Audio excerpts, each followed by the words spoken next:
8h11. A partir de agora, você vai passar a acompanhar a entrevista com o candidato a deputado estadual, federal, Lucas Gotardo, do PSB.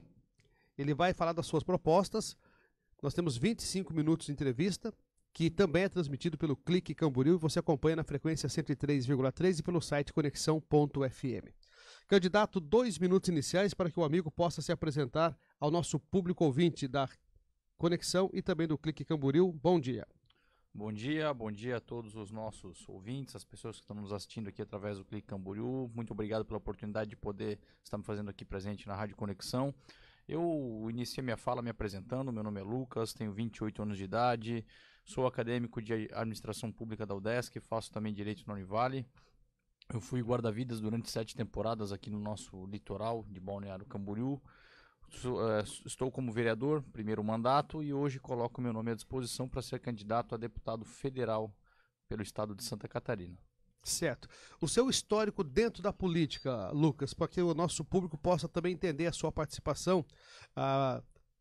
Você falou que é candidato da primeira legislatura como vereador, mas você já teve outras campanhas, já participou, teve outros partidos, ou você está no primeiro partido? Não, eu estou no segundo partido. Em 2012 eu fui candidato a primeira vez, eu tinha 22 anos, fui o candidato mais novo da eleição de 2012, fiz 611 votos, o que me abriu muitas portas, né, nesse campo político, até porque, né, na política você é a quantidade de votos que você tem para quem é candidato. O que me fortaleceu muito para 2016 poder conquistar a eleição de vereador e hoje fazer com que eu estivesse aqui. Então, em 2012 concorri a vereador, 2016 concorri a vereador, ganhei, e agora estou concorrendo como deputado. Minha terceira eleição. Terceira eleição, segundo partido. Isso. Legal. O primeiro partido foi? O Democratas. Democratas. E agora? Agora é o PSB. Legal. O que te levou ao PSB? Certo, a gente entende, eu particularmente tenho um entendimento de que a política municipal ela é muito alinhada por afinidade com pessoas, né? A gente, hoje isso eu digo a nível Brasil, não é muito por uma questão ideológica. Então eu acabei migrando do Democratas para o PSB logo após a eleição, tive alguns desentendimentos ali, saí, mas numa boa, sem muito estresse, e acabei vindo para o PSB compondo o grupo do prefeito Fabrício, por uma questão de afinidade mesmo com as pessoas que estavam ali no PSB. Certo. Suas propostas, Lucas? Certo, eu tenho alguns pilares nesse mandato. O primeiro deles, obviamente, é trazer recursos aqui para a nossa região e para o estado de Santa Catarina. Eu acho que esse é o principal. Santa Catarina, recentemente, aí teve a oportunidade de captar R$1 bilhão e nós só conseguimos captar 37% desse valor, ou seja, 370 milhões. O restante não foi captado porque não foi apresentado o projeto, ou os projetos que foram apresentados estavam fora do prazo, eles não respeitaram os prazos, estavam fora do valor. Ou seja, um deputado federal ele é alguém que, além do campo de ideias, né, além do campo ideológico, ele é um captador de recursos. Ele te abre portas em ministérios, ele tem emenda parlamentar, ele consegue ter acesso às pessoas que mexem no Siconv para poder trazer recursos para cá. Então a minha principal plataforma é trazer recursos para Santa Catarina. Nós temos uma dependência gigante de Brasília para poder captar recursos. Isso é um modelo no qual o Brasil vive hoje, né? Todos os municípios, os estados têm que bater lá em Brasília para poder trazer recursos para cá. Então eu quero ser um captador de recursos. Mas paralelo a isso, eu também quero rediscutir o Pacto Federativo, porque eu entendo que o recurso ele tem que ficar aqui, porque as políticas públicas acontecem aqui no nosso dia a dia. Então as prefeituras têm que ficar com recurso, o governo do estado tem que ficar com recurso, para que a gente não fique sempre à mercê de outras lideranças aí, dependendo, né, de outros parlamentares para poder trazer recursos para cá. Porque muitas vezes o legislador ele acaba ficando encastelado lá em Brasília, e aí fica aquela moeda de troca. A prefeitura X precisa de tal recurso, e aí tu tem que ir até lá ou falar com o cara. Sempre precisa ter um mediador para isso, né? Eu acho que isso tem que acabar. Nós temos que começar a deixar o nosso recurso aqui. Santa Catarina é sempre o primeiro a pagar e o último a receber. Certo. Você é vereador em Balneário, está vereador em Balneário, e em meio ao seu mandato você entra numa campanha. O que você gostaria de passar para o público essa sua decisão de deixar a Câmara de Vereadores se lançar para a Câmara Federal? com possibilidade de você ser um deputado federal. Certo, é bom as pessoas entenderem que eu só vou sair da Câmara de Vereadores se caso eleito, né? Obviamente eu quero ser eleito, mas eu estou indo de legislativo para legislativo, então eu não estou saindo da minha função de vereador para ocupar um cargo no executivo, uma secretaria ou alguma coisa. A gente sabe que o Brasil hoje está vivendo um momento muito delicado, a gente está passando por uma crise cívica, ética, moral, política, econômica. E eu, como jovem, vendo tudo isso, eu não posso me manter omisso a esse momento. É um momento muito delicado e muito importante para o nosso país. Essa eleição vai ser a mais importante dos últimos tempos. E se eu não colocar o meu nome como opção para as pessoas que se identificam comigo, em quem é que as pessoas iriam votar? Eu estava ontem mesmo, na casa de uns amigos meus, eles fizeram um churrasco e um amigo me perguntou: pô, Lucas, mas tão novo, cara, com 28 anos, por que tu já vai a deputado federal? E eu olhei para ele e falei: tá, se não for eu, quem vai ser? Me dê alguns nomes. Ele não soube me responder. E de fato, a gente está com poucas opções, apesar de a gente ter 100 e poucos candidatos a todo o estado, mas alguém que represente de fato uma mudança, são poucos, dá para contar na mão. E eu não poderia não me colocar à disposição para minha nação, para o meu estado, como opção para ser deputado. Aí cabe às pessoas entenderem ou não se eu sou o melhor representante, né? E eu ainda reafirmei para meu amigo, falei: cara, se você acha que eu te represento, por favor, me dê o apoio. Agora, se você acha que eu não te represento, pesquise, escolha alguma pessoa que te represente. A gente só não pode mais ser irresponsável com o voto. A gente tem que trabalhar essa eleição com muita transparência, muita clareza. E o eleitor, ele tem que pesquisar para não poder votar mais em gente errada. O que mais tem é gente que está lá para não contribuir. Você se sente preparado para ser um deputado federal? Com certeza. E ao mesmo tempo que eu me sinto preparado, eu digo que o momento que o Brasil está pedindo é esse. É de pessoas novas, oxigenadas, que vêm da academia, que dão uma opção nova.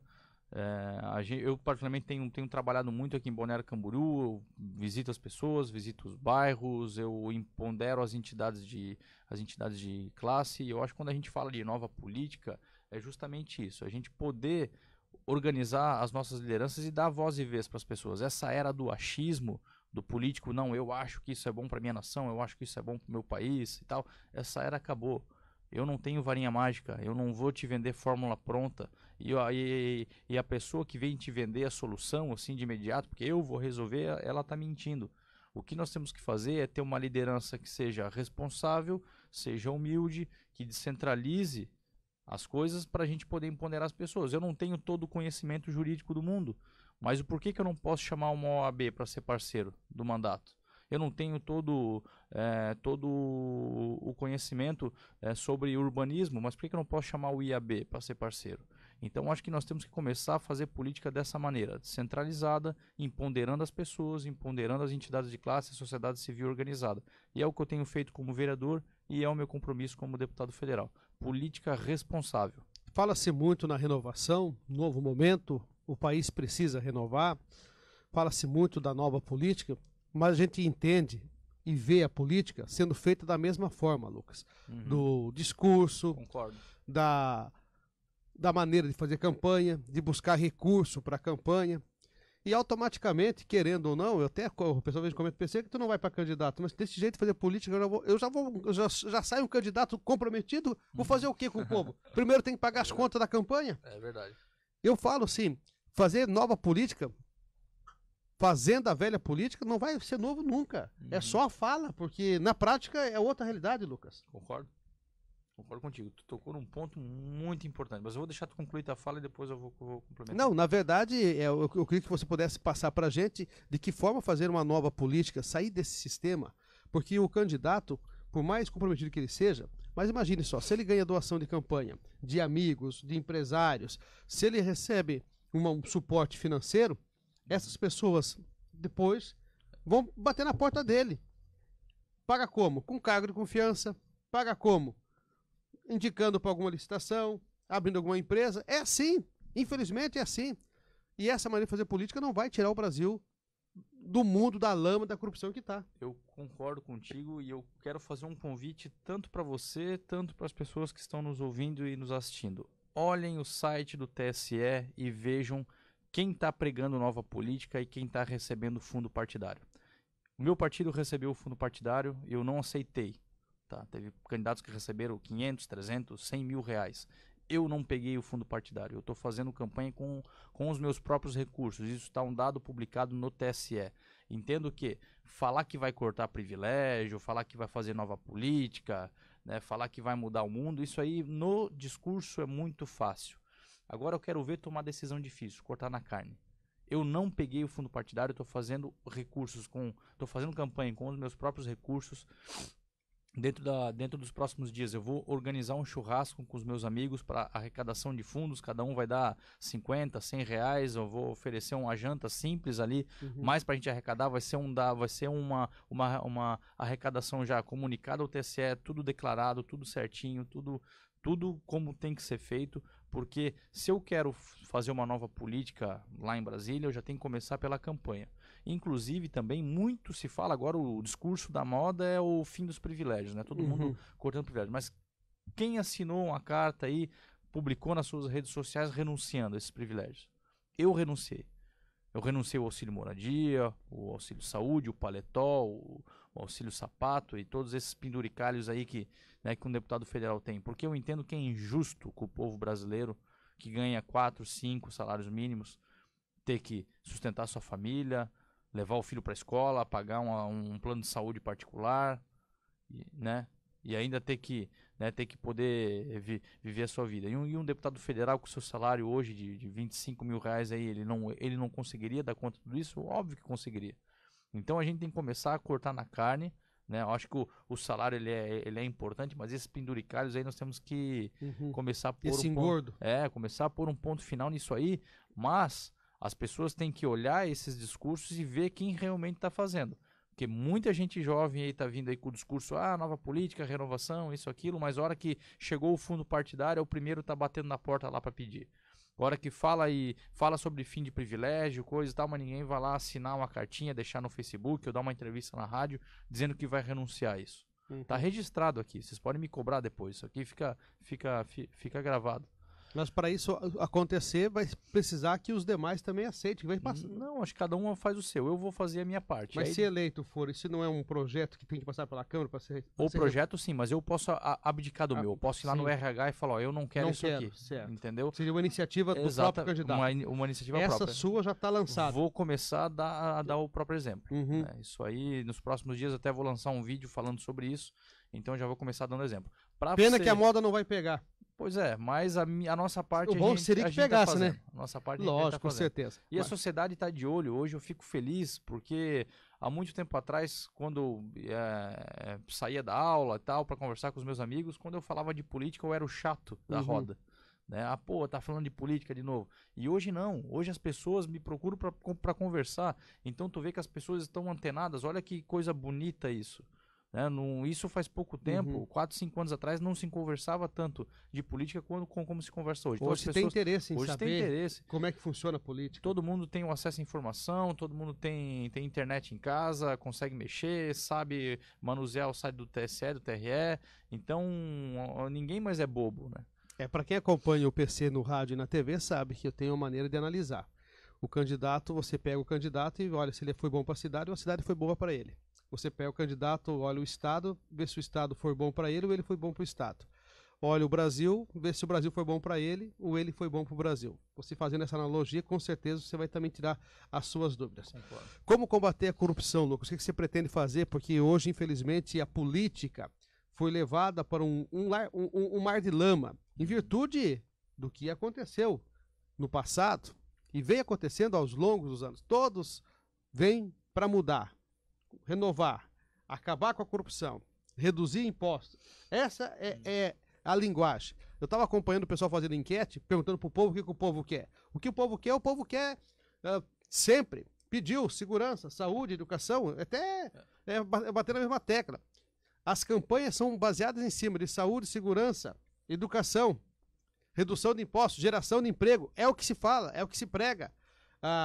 Acabar com altos salários, com as regalias, mas isso a gente só ouve, porque na realidade não acontece. O que você pensa em fazer para combater essa enganação? Olha, eu entendo que para a gente acabar com corrupção, ou ao menos amenizar, né, talvez acabar com corrupção seja uma utopia, mas a gente vai sempre buscar amenizar esse problema que devasta a nossa nação. Eu entendo que o investimento tem que ser em tecnologia, em transparência. A gente precisa encontrar uma maneira de passar informação simples para as pessoas poderem entender. Isso a gente pode utilizar dentro da Câmara de Vereadores, desde um acompanhamento de projetos, ou, né, publicizar dentro do site de uma prefeitura, o portal da transparência, o detalhamento de uma obra. É muito simples hoje para o político prestar contas e simplesmente só jogar o valor lá. Hoje tu olha o portal da transparência, é cheio de código, cheio de número. Para quem não tem uma afinidade com aquilo ali, acaba não entendendo nada, é cansativo. E a gente tem que facilitar essa informação. As pessoas elas têm que saber como funciona um processo legislativo, como funcionam os processos dentro do Poder Executivo, mas de uma forma simples. Eu entendo que é isso, né? A gente conseguir passar essa informação, investindo em tecnologia. Certo. Lucas, vamos falar da nossa região aqui. Você, como candidato a deputado federal, pode estar no futuro lá em Brasília, cabe o destino e o eleitorado, você ocupar uma cadeira. Existem alguns assuntos pertinentes à nossa região que às vezes nos deixa preocupado. Mobilidade urbana, rodovia BR-101, acesso às marginais, às pontes aqui, a ponte entre Itajaí e Navegantes, que é uma promessa de tantos e tantos e nunca acontece. A representatividade aqui na nossa região. Começamos com a mobilidade urbana. O que você pode trazer para a gente de expectativa de melhorias? Certo. O deputado ele tem poderes limitados, né? Eu não posso, infelizmente, por mais que eu queira, eu não posso executar obras, né? E também criar alguns tipos de projetos que interfira diretamente. Porém, eu serei alguém que possa captar recursos, como eu falei no início ali da minha fala. Eu tenho entendimento de que para a gente melhorar a nossa mobilidade urbana aqui, nós temos que interligar os municípios. Não existe outra opção se não for essa. E criar meios de transportes alternativos, né? Seja as melhorias dos nossos transportes de ônibus, ou até mesmo um VLT, um BRT. Já se foi cogitado também até um transporte marítimo, por que não? Né? Talvez para questões turísticas a gente consegue, né, mandar pessoas daqui de Balneário para Bombinhas, de Bombinhas para Penha e por aí vai. Por que não se pensar nisso? Então entendo que mobilidade urbana não se resolve abrindo mais rua e trazendo mais carros para a nossa cidade. A gente tem que criar meios de transportes alternativos. Investir em ciclovias, outros meios de transporte. Certo. Na área da saúde, nós sabemos aqui do potencial do Ruth Cardoso, da necessidade de aporte financeiro para a manutenção dele, para que ele também possa sobreviver, porque o hospital também tem um custo alto para se manter aberto. Alto, e a região toda usa o nosso hospital, e eu acho que nós não podemos negar atendimento, né? Eu entendo que é dessa forma, até porque uma cidade depende da outra e seria desumano a gente fechar as portas, né, de um hospital para as pessoas, né, de outros municípios. Mas eu entendo que nós temos que regionalizar isso. A gente precisa de ter investimento do governo do estado, só que fica difícil a gente captar recursos do governo do estado, do governo federal, quando a gente não tem representatividade, né? Recentemente teve outros hospitais de outras regiões aí que ganharam 59 milhões, 60, 70 milhões e tal. Por quê? Porque tem regiões que estão muito mais prestigiadas, né, com deputados do que a gente. E sabemos, eu reafirmo isso, a gente só consegue trazer recursos se tiver representatividade em Brasília. Um deputado federal te abre muita porta. E é uma realidade. Eu tive o prazer de ir para Brasília recentemente com o Fabrício, foi final do ano passado, se salvo me engano, e é incrível o que aquele brochezinho dourado faz quando está ali no paletó. Tu chega lá no Ministério X, a pessoa olha para ti, deputado, não, pode entrar, pode passar. A gente está precisando de fazer tal coisa, tá indo. Um exemplo é essa questão do engordamento da praia. O Fabrício conseguiu pegar as licenças, conseguiu abrir as portas e tal, por conta dele ter ficado um período lá, ter feito os contatos, ter um acesso. Mas se fosse outra pessoa, talvez não teria tido essa articulação. Essa é a política da boa vizinhança, de proposta e de projeto que um deputado embora não seja executivo, seja legislativo, mas pode abrir portas. Pode abrir portas. Porque pode chegar com o prefeito do município, exatamente, pode adentrar no ministério, pode conversar com o ministro, pode se aproximar do presidente da Câmara, pode se aproximar do presidente do Senado, pode estar próximo ao presidente da República e mostrar a ele o entendimento da necessidade da região, mesmo não sendo ele um executivo, sendo um deputado. Exatamente. Essa é a situação que possa ser amenizada e resolvida para quem de fato quer fazer pela região. Agora, Lucas, nós estamos infelizmente com pouca representação em Brasília. A nossa região aqui há mais de 24 anos não tem um deputado federal eleito. E quando eu falo isso, eu não quero fazer uma política bairrista, por favor, não me interpretem errado, até porque eu defendo o voto distrital. Acho que nós temos que pensar numa reforma política para poder contemplar todas as regiões, para que não aconteça mais isso. A gente vê regiões com um monte de deputado, regiões que não tem nenhum deputado já faz tempo, e eu entendo que nós temos que encontrar um equilíbrio para isso. O estado de Santa Catarina é um estado muito produtivo, e ele é um estado rico, né, de matéria-prima, de um povo trabalhador. Nós temos muitas riquezas aqui. E a gente precisa interligar essas regiões de forma equilibrada. Uma região depende da outra. O sul tem um viés econômico, o norte tem outro, nós temos outro, o oeste, né, tem um outro tipo de economia. E aí como é que a gente consegue organizar isso? Como é que a gente consegue interligar?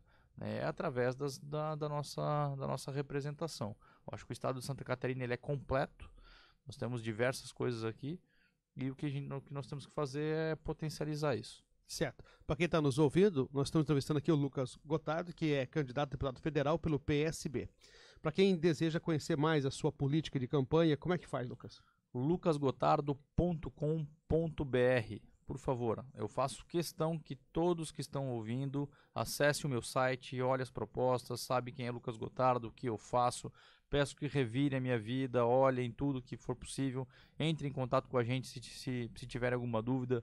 O momento que o Brasil passa é muito delicado, nós não podemos mais tratar política como carnaval, como futebol, é coisa séria. Eu estou colocando meu nome à disposição porque eu acredito numa nação melhor, eu entendo que eu posso contribuir muito, assim como a sociedade pode contribuir. Então eu faço questão, faço o convite, por favor, olhe o meu site. Se vocês entenderem que eu seja o representante ideal para vocês, que por favor, votem em mim, me dê uma oportunidade de poder mostrar o meu trabalho lá em Brasília. Caso contrário, caso vocês entendam, eu não gostei do Lucas, acho que ele não é o representante ideal, peço que encarecidamente vocês pesquisem os outros candidatos e votem em pessoas sérias. Tá? Chega de botar gente para estar lá como encosto, para ficar esquentando cadeira, gente que não vai produzir. O Brasil hoje está passando pelo pior momento da história dele e a gente precisa ser responsável na hora do voto.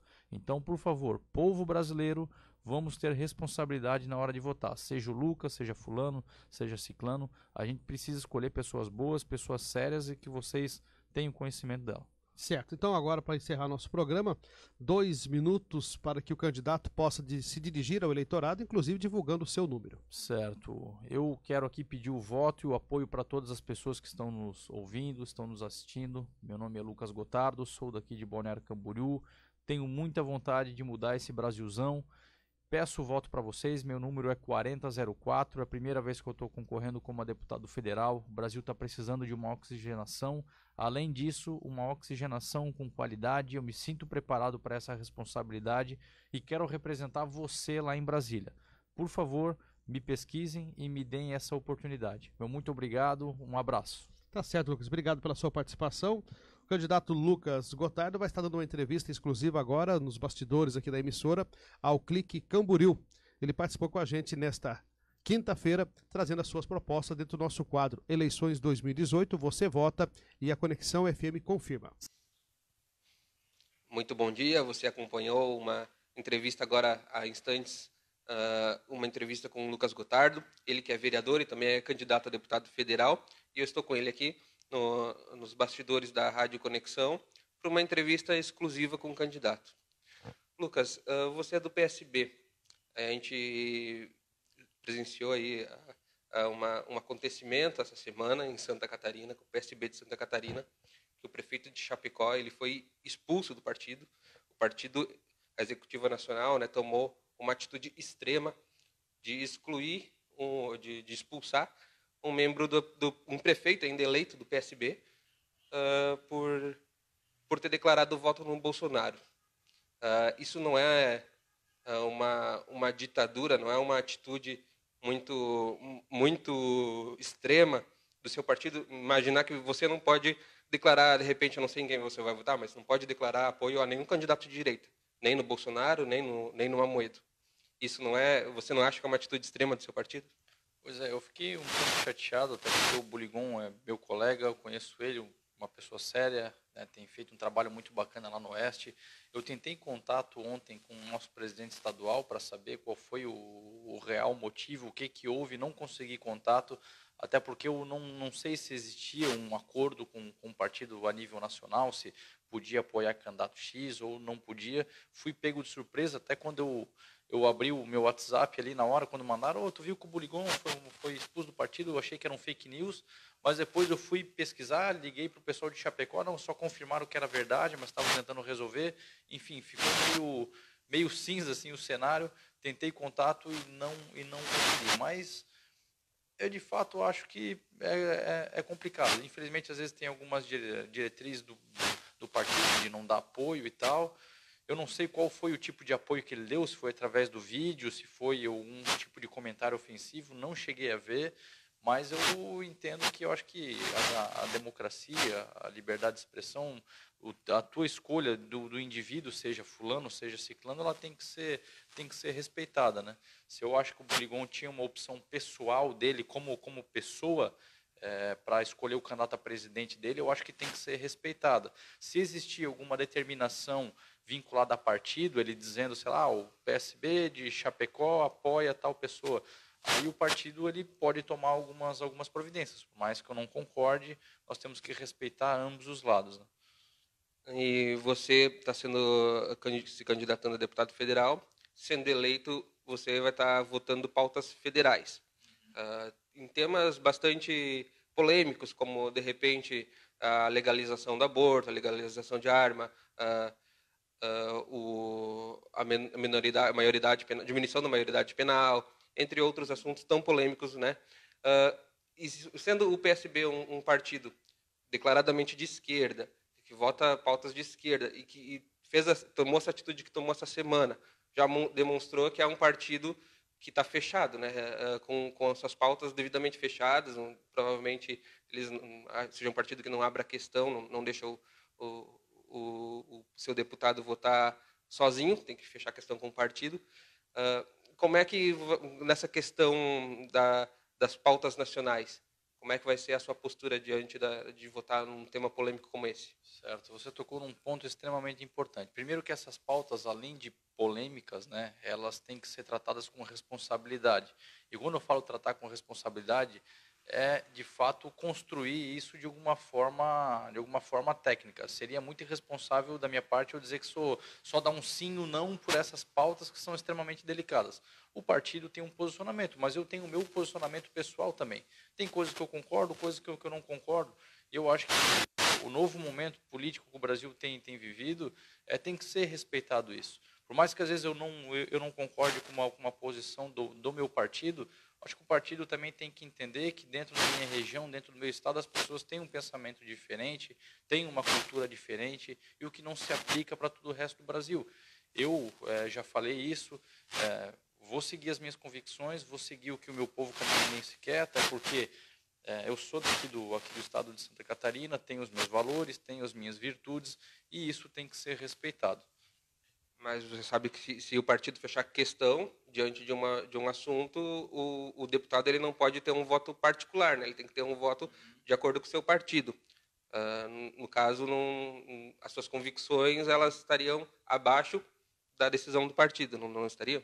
Concordo, aí vai da análise, da pauta, de como ela está sendo conduzida, se for preciso sofrer as consequências, a gente vai sentar, vai explicar para o nosso presidente nacional, né? Se não houver diálogo, a gente vai ter que tomar alguma medida que seja cabível ao momento, né? Então, não teria como te dizer que é assim ou não.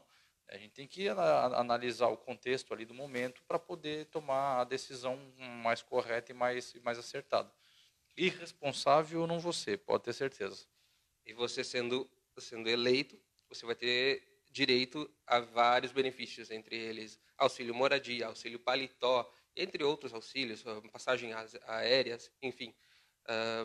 Esse é um momento que o Brasil ele cansou de ver os seus políticos usufruindo desses benefícios, porque chega a ser imoral. Eu quero saber o que o Lucas Gotardo vai fazer em relação a isso, caso eleito. Cara, obrigado pela oportunidade de poder estar deixando eu falar isso, né? Porque muito vem se falando aí de renovação política, de discurso novo e que vai acabar com privilégio, mas chega na hora de cortar na carne e o pessoal não corta, né? Eu já fiz uma carta compromisso renunciando ao auxílio moradia, o saúde, o paletó, o auxílio sapato, enfim, todos esses penduricalhos aí que existem, que é de excesso, né? Para que a gente consiga trazer um pouco mais de credibilidade para o legislativo. Eu acho muito injusto com a sociedade brasileira aí que ganha 3, 4, 5 salários mínimos, tem que pagar a escola do filho, pagar o plano de saúde, pagar o carro, ter que comer, enquanto tem deputado e tem político, e não estou dizendo só na classe política, mas a toda a nossa administração pública, o cara tem o auxílio saúde para ele, para a família, um vale alimentação gigante, tem um monte de benefício ali. E isso eu acho que a gente tem que acabar. Sei que precisa de um projeto para poder passar, né, para que seja extinto isso em todo o Congresso Nacional, mas eu vou começar dando o exemplo. Vou chegar no meu primeiro dia de trabalho, vou no RH, vou entregar a minha carta, renunciando a esses privilégios imorais. Para dar o exemplo, então. Dar o exemplo. A gente sabe que existem coisas que são necessárias, assim como o salário do cara, às vezes a passagem para ele poder se deslocar, beleza. Mas agora, o cara que ganha 25 mil reais por mês, tem teu auxílio saúde, o auxílio alimentação, o auxílio paletó, poxa, pelo amor de Deus, cara, isso é cuspir na cara do brasileiro. Agora eu gostaria de deixar esse último momento para você se dirigir a quem está nos assistindo, deixar o seu número e convencer, né, os eleitores a votar em você. Obrigado, pessoal. Quero aqui pedir o apoio e o voto de vocês. Meu nome é Lucas Gotardo, eu sou candidato a deputado federal, faço parte de uma nova geração de políticos, quero pedir o seu apoio e o seu voto. Por favor, meu número é 4004 e aproveito e faço um convite para vocês acessarem o meu site. Quero que vocês olhem, é lucasgotardo.com.br. Se vocês entenderem que eu represento vocês, por favor, me deem uma oportunidade, né, ajudem a construir esse projeto. Se entenderem que eu não seja o representante ideal, por favor, escolha alguém que de fato lhe represente, alguém que você tenha acesso, alguém que seja próximo, alguém que você confie. Então, peço apoio, peço voto, olhem meu site, tamo junto. Valeu. 4004. Muito obrigado, candidato. Muito obrigado você que nos assistiu. Amanhã nós voltamos aqui com um novo candidato, uma outra entrevista, né? E eu quero agradecer você que nos acompanhou até aqui e continue acompanhando a cobertura das eleições 2018 no Clique Camboriú. Tenha um bom dia.